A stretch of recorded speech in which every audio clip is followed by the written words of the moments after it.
예수님을 믿는 성도인 저와 여러분들은 참 하나님께 많은 복을 받은 자들입니다. 여러 복들 가운데 여러분들이 누리고 있는 최고의 복이 무엇이라고 생각하십니까? 화목한 가정을 이루는 것, 그리고 건강하게 사는 것, 부족함 없이 먹고 사는 것과 같은 정말 여러 가지 복을 이야기할 수 있겠지만 그 가장 큰 그 복된 인생은 하나님께서 동행하심을 경험하는 인생이고, 또 때마다 하나님의 임재를 경험하는 인생이 가장 복된 인생인 줄 믿습니다. 하나님께서는 그의 백성들에게 함께 하시겠다라고 분명히 약속하셨습니다. 성경 곳곳에서 말씀하고 있는데요, 그 가운데 저는 이사야 41장 10절의 말씀을 참 좋아합니다. 두려워 말라, 내가 너와 함께 함이니라. 놀라지 말라, 나는 내 하나님이 됨이니라. 내가 너를 굳세게 하리라. 참으로 너를 도와주리라. 참으로 너의 의로운 오른손으로 너를 붙들리라. 아멘. 이와 같이 하나님은 두려움 가운데 있는 그의 백성들과 늘 함께 계시며 또 도우시는 하나님이십니다. 이곳에 계신 모든 성도님들은 이 사실을 분명히 믿고 계십니까? 이 시간 이곳에 함께 하시는 하나님의 임재하심을 경험하는 귀하고 복된 시간이 될 수 있기를 진심으로 소망합니다. 우리의 인생을 항해의 여정으로 비유하곤 합니다. 항해의 여정에는 수많은 예상치 못한 풍랑이 찾아옵니다. 풍랑이 잠잠해지려나 싶으면 또 다른 풍랑이 찾아옵니다. 그러나 성도의 이 항해의 여정에는 정말 특별한 점이 있습니다. 그것은 바로 온 우주 되시는 하나님께서 우리의 선장이 되어주신다는 사실입니다. 이 사실이 풍랑이 잦을 일 없는 이 세상을 살아가는 성도들에게 정말 큰 힘과 위로와 능력의 말씀이 됩니다. 그런데 우리가 이 사실을 잘못 생각하면 하나님께서 운행하시는 배는 풍랑을 만나지 않을 거라는 그 기대가 우리 안에 있지 않나라는 생각이 듭니다. 하나님께서 타신 배는 늘 잔잔한 그런 바다 위만을 다닐 것 같다는 것이죠. 그렇기에 우리는 하나님과 함께하기만 한다면 우리의 인생은 거센 풍랑이 없는 잔잔한 인생이 될 것이라는 그 기대가 우리 안에 있다는 것입니다. 그러나 성경은 어디에도 단 한 번 그렇게 말하고 있는 적이 없습니다. 성경이 말하는 그 형통은 고난 중에 경험하게 되는 형통이었고, 또 환난 중에 얻게 되는 평안과 은혜입니다. 그렇게 하나님과 함께하는 인생은 하나님께서 운행하시는 그 배에 올라탄 사람과 같아서 내 앞에 어떤 큰 파도가 올지라도 하나님께서 운행하시는 배는 결코 침몰하거나 파손될 일이 없다는 사실을 믿고 살아가는 인생입니다.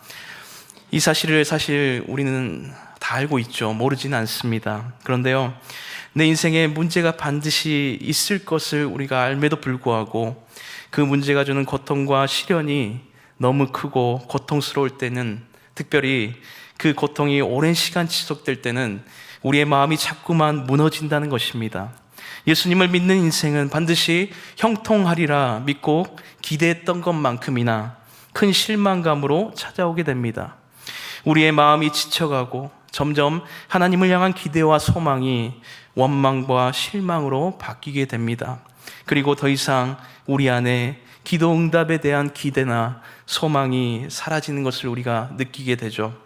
혹시 이 시간 하나님 앞에 기도하러 나왔지만 반신반의하는 마음이나 또 큰 기대감 없는 마음으로 오신 성도님들 혹시 계시다면, 이 시간 말씀을 통해 우리의 원망과 불평의 언어가 하나님을 향한 찬양과 감사의 언어로 바뀌어지는 그런 은혜가 우리의 심령 가운데 가득 부어지길 소망합니다. 오늘 우리가 읽은 시편 34편을 기록한 사람은 우리가 잘 알고 있듯이 다윗입니다. 1절 위에 기록된 표제를 보면 이렇게 기록되어 있죠. 다윗이 아비멜렉 앞에서 미친 채 하다가 쫓겨나서 지은 시.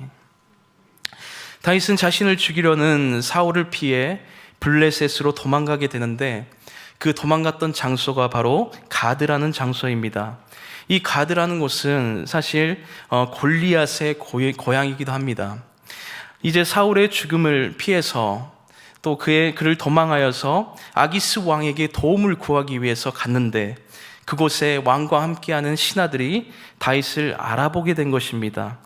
이 상황에 대해서 이제 사무엘상에 보면 다윗이 가드왕 아기스를 심히 두려워했다라고 기록하고 있습니다. 그리하여 다윗은 거기서 이제 침을 흘리며 미치광이 연기를 하여 그 위기의 순간을 모면하게 된다라는 내용입니다. 여러분, 소년 시절 다윗은 얼마나 용맹한 소년이었습니까? 블레셋의 최고의 장수 골리앗과 맞서 싸워 승리했던 사람이었습니다. 그랬던 그가 이제는 골리앗의 나라에 가서 침을 흘리며 미치광이 연기를 하고 있는 것이죠. 분명히 하나님께서 그를 이스라엘 왕으로 세우시겠다 하면서 사무엘을 통해서 그에게 기름까지 부으셨는데 그의 인생은 점점 좋지 않은 상황으로 몰려가더니 이제는 완전히 밑바닥까지 내려가게 된 상황이 된 것입니다. 다윗은 자신의 밑바닥을 경험했던 그 순간의 상태를 잘 나타내주는 표현으로 이런 표현을 오늘 본문 가운데 사용하고 있습니다. 그것이 바로 공고한 자라는 말입니다. 이 단어가 가진 뜻은 가난한 자 그리고 비천한 자라는 뜻이 있지만 이 단어가 가진 느낌을 좀 더 잘 살려서 이야기하자면 인생의 큰 고통으로 인하여 비참한 상태에 처한 자라는 의미가 있습니다. 우리는 살아가면서 언제 내 인생이 참 비참하다고 느끼십니까? 건강이 무너질 때입니까? 돈이 없을 때입니까? 내가 사랑하는 사람이 이 세상을 떠났을 때입니까? 네, 맞습니다. 이러한 모든 상황들이 우리의 인생을 비참하다고 느끼게 만듭니다. 저는 개인적으로 언제 비참함을 느끼는가라고 생각해 보았더니 내가 그동안 나름 잘 지켰다고 자부하는 것이 완전히 무너져 내렸을 때 비참함을 경험했던 것 같습니다. 남자들이 친구들과 장난식으로 하는 말 가운데 이런 말이 있습니다. 우리가 돈이 없지 가오가 없냐. 혹시 들어보셨을 것 같은데요. 이 말은 2015년에 개봉한 베테랑이라는 영화에서 형사 역할을 맡은 황정민이 이 말을 하면서 남자들 사이에서 가오 좀 잡는다는 남자들 사이에서 굉장히 유행처럼 퍼지게 된 말이었습니다. 이 말의 의미는 돈이 없이는 살아도 쪽팔리게는 살 수 없다라는 것이죠. 돈이 없어도 소신껏 자존심 하나 지키며 살았는데 너무나 우리의 상황이 힘들다 보니 자신이 지키며 살아왔던 신념이나 다짐을 모두 다 내려놔야 되는 그런 상황이 우리 인생에는 분명히 일어난다는 것입니다. 마치 베드로가 예수님을 부인했던 사건처럼 말입니다. 그렇게 예수님을 사랑한다고 고백했고 예수님을 위해서는 목숨도 아끼지 않겠다고 말했던 그인데 자신의 입으로 예수님을 부인하고 저주까지 했습니다. 그리고 그는 그의 인생 가운데 가장 공고한 시간을 맞이하게 되었습니다. 이 외에도 어떤 사람은 건강을 굉장히 자부합니다. 그렇죠. 우리 주변에 보면 건강에 자부심을 가지고 있는데 어느 순간 건강이 무너짐을 경험합니다. 안정적인 사업을 운영하며 남 부러울 것 없이 인생을 살고 있는데 한순간에 가진 모든 것을 잃게 되는 그런 경험을 하게 됩니다. 의지하고 사랑했던 사람을 떠나보내고 잃게 되는 경험들을 우리 인생 가운데 하며 산다는 것이죠. 다윗도 지금 인생의 이러한 공고한 순간을 맞이하게 된 것입니다. 그가 제일 자부했던 것이 무너짐을 통해 그는 인생의 가장 비참한 순간을 지금 경험하게 된 것입니다. 자신을 죽이려고 하는 사울에게 이제 목숨을 지키기 위해 이방 땅으로 망명을 떠나게 됐습니다. 그것도 블레셋으로 갔죠. 여러분, 블레셋은 당시 이스라엘과 가장 대적 관계에 있었습니다. 할례 받지 못한 이방인들 앞에서 자신의 목숨을 구걸하고 지키기 위해 이제는 침을 흘리며 미치광이 연기를 하고 있는 것입니다. 비록 빠른 대처 능력으로 정말 미친 척은 하고 있지만 그는 그 순간 자신이 정말 자부했던 것이 무너짐을 경험했던 순간이었을 것입니다. 그가 자부했던 것이 무엇입니까? 하나님을 향한 그 신실한 마음이었죠. 하나님을 가장 의지했던 사람이었습니다. 하나님을 조롱하는 골리앗 앞에서도 당당했던 그였습니다. 그런데 인생의 고난의 시간이 길어지다 보니 현실 앞에 무너지게 된 것입니다. 하나님께서 함께 하신다는 사실을 이제 그가 놓쳐버리게 된 것이죠. 사랑하는 성도 여러분, 우리가 경험하는 인생의 가장 공고한 곳은요, 다른 곳이 아닙니다. 하나님을 잃어버린 바로 그 자리입니다. 하나님의 동행하심이 없는 자리인 거죠. 하나님의 임재가 더 이상 경험되지 않는 그 상태입니다. 하나님을 향한 신뢰가 약해지고 현실이 더 크게 보이는 바로 그 상태가 공고한 상태라는 것입니다. 주님 한 분만 계시면 내 인생이 만족한다고 고백하며 살아왔는데 어느덧 내 현실은 날로 비참해져 가는 것을 보면서 하나님을 향한 그 신뢰가 점점 사라져가는 것입니다. 바울은 바로 이러한 상태를 자신을 공고한 자라고 표현했던 것입니다. 우리의 인생을 가장 공고하게 만드는 것은요, 나를 괴롭게 하는 문제가 아닙니다. 나를 괴롭히는 사람이 아닙니다. 나를 힘들게 하는 사람이 아니에요. 다윗에게는 사울이 아니었고 아기스가 아니었습니다. 다만 하나님을 향한 마음이 식어지는 것이었고 하나님을 바라보지 못하고 의지하지 못하는 그의 상태가 굉장히 그를 공고한 자로 만들었던 것입니다. 다윗은 이제 다시 그 공고한 자리에서 하나님을 바라보게 됩니다. 그의 경험을 통해서 그는 다시 한번 뼈저리게 경험하게 된 것이죠. 하나님 외에는 자신을 지켜줄 그 어떤 사람도, 그 어떤 것도 이 세상에 없다는 사실을 정말 그는 깨닫게 된 것입니다. 가드로 도망하는 것이 자신을 지킬 수 있는 길이 아니라 오직 하나님께 피하는 것이 살 길임을 다시 한번 경험하게 되는 것이죠. 그렇게 8절 하반절에 다윗은 이런 고백을 하고 있는 것 아니겠습니까? 그에게 피하는 자는 복이 있도다. 아멘. 인생의 공고한 시간을 경험하고 계시는 분들 있다면 이런저런 방법이 아닌 먼저 하나님께로 피하시길 주님의 이름으로 간절히 축원합니다. 다시 하나님을 찾고 하나님을 부르짖을 수 있기를 바랍니다. 그렇게 자신이 공고한 자라는 사실을 깨달은 다윗은 다시 하나님을 찾고 그에게 부르짖는 것을 볼 수 있습니다. 우리 6절 말씀 함께 읽어보겠습니다. 이 공고한 자가 부르짖음에 여호와께서 들으시고 그의 모든 환난에서 구원하셨도다. 아멘. 다윗이 부르짖을 때 여호와께서 그의 기도를 들으셨다라고 고백합니다. 그렇다면 이 다윗이 부르짖었을 때는 언제였을까요? 정말 저는 생각해 보면서 아마도 가장 공고한 순간, 즉 가장 그가 비참함을 느꼈던 그 순간이었을 거라고 생각했습니다. 가장 비참함을 느꼈던 그 순간이 언제였습니까? 침을 흘리며 미치광이 연기를 하고 있는 그 순간이었을 겁니다. 가장 공고했던 그 순간이, 그렇지만 이 다윗에게는 도리어 자신이 하나님을 놓치고 있다는 그 사실을 발견하는 순간이 되었습니다.